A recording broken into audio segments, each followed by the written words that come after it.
જય સિયારામ. પલિયડ સેવા ટ્રસ્ટ દ્વારા આપણે અગાઉ પણ કીટોનું આયોજન કરેલ હતું. સમય અનુકૂળતાના કારણે વચ્ચે આપણે કીટો બંધ હતી. ફરીથી આપણે આ કીટોનું આયોજન કરેલ છે કે જેની અંદર કોઈપણ વ્યક્તિનું સ્વજન જ્યારે ગુમાવીએ છીએ ત્યારે એની પાછળની જે દોડધામ થાય છે એ દોડધામ ન કરવી પડે એના માટે પલિયડ સ્મશાન ગૃહ દ્વારા કીટનું આયોજન કરવામાં આવેલ છે. જેની અંદર કઈ કઈ વસ્તુ આપણે મૂકીએ છીએ એ હું તમને લાઈવ વિડીયો દ્વારા અહીંયા બતાવવા જઈ રહ્યો છું. આપણે પહેલાં તો 500 ગ્રામ ઘી ગાયનું આપીએ છીએ, એક રૂઢી પૂણી, પછી ડાબ,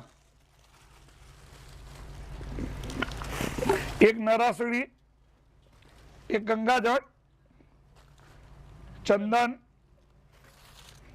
કાળા તલનું એક પેકેટ, જવનું એક પેકેટ, અબીલ ગુલાલ કંકુ,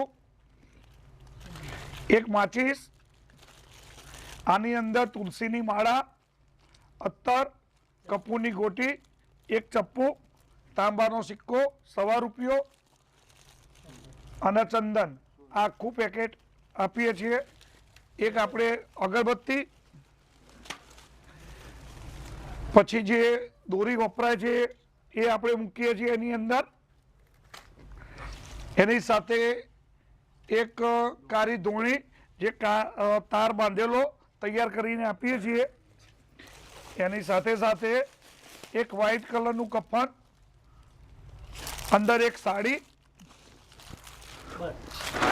5 શ્રીફળ તથા સાણા સાથે આપણે આપીએ છીએ. જ્યારે પણ આવો કંઈક બનાવ બને ત્યારે ખાલી ફૂલ હાર જ બહારથી લાવવાના રહે છે. તો આ જે કીટ આપણે બનાવીએ છીએ એ કોઈ ધર્મ કે જાત ભેદ માટે બનાવેલ નથી. 18 આલમ ગામની કોઈ પણ વ્યક્તિ આનો ઉપયોગ કરી શકે છે અને આપણે પલિયડ બગીચામાંથી મળી જશે. અને કદાચ કોઈ પલિયડ બહારનું હોય, સિટીનું હોય, આજુબાજુના ગામનું હોય તો પણ આપણે આ કીટ આપવાની છે. હવે આ કીટ અંદાજે 1000 રૂપિયાથી તે 1100 રૂપિયાની કીટ બનશે. કદાચ આની અંદર કોઈ વ્યક્તિને એક કીટના દાતા થવું હોય કે 100 રૂપિયા બી લખાવવા હોય તો લખાઈ શકે છે. એટલે 1100 રૂપિયા એક કીટના દાતા છે.